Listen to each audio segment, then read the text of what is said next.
उत्तर 24 परगना जिले के हिंगलगंज थाना अंतर्गत 13 नंबर सांडेलबिल इलाके में एक मूक बधिर महिला के साथ दुष्कर्म करने का बेहद ही शर्मनाक मामला सामने आया है।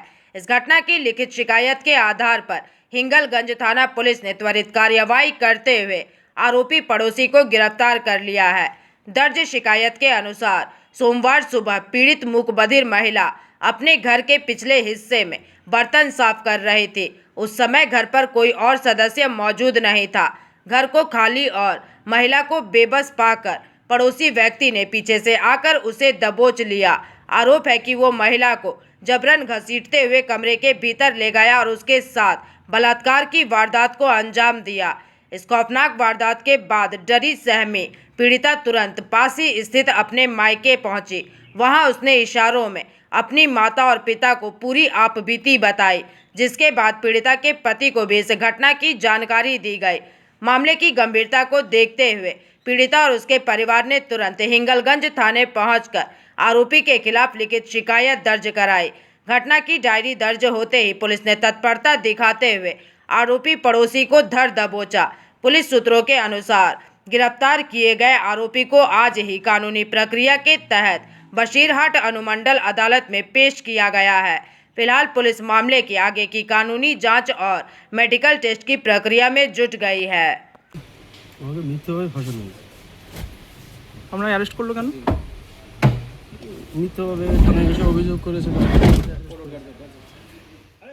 এসেছিলেন?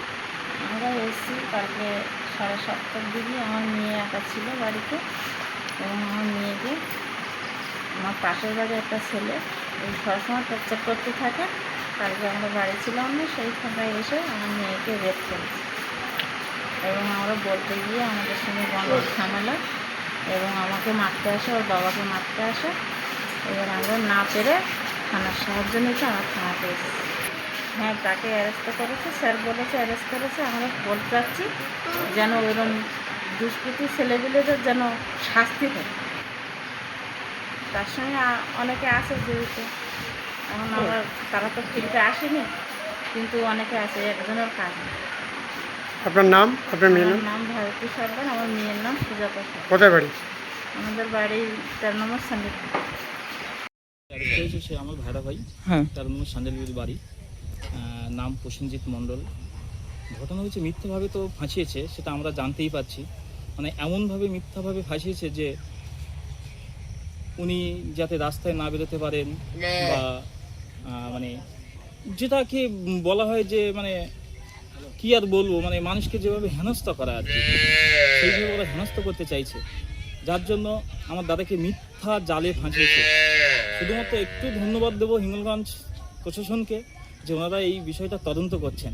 আমি চাই তদন্তের মাধ্যমে কে নির্দোষ কে দোষী সেটা বেরিয়ে পড়ুক খুব তাড়াতাড়ি। আশা করি এটা নির্দোষ প্রমাণিত হবে। আর যারা ফাঁসিয়েছে, এই যে মিথ্যা জালে যারা ফাঁসিয়েছে, তাদেরকে কিন্তু আমরাও ছেড়ে দেবো না। আমরা প্রশাসনের মাধ্যমে তাদের বিরুদ্ধে স্টেপ নেব। Bureau report PVTV news.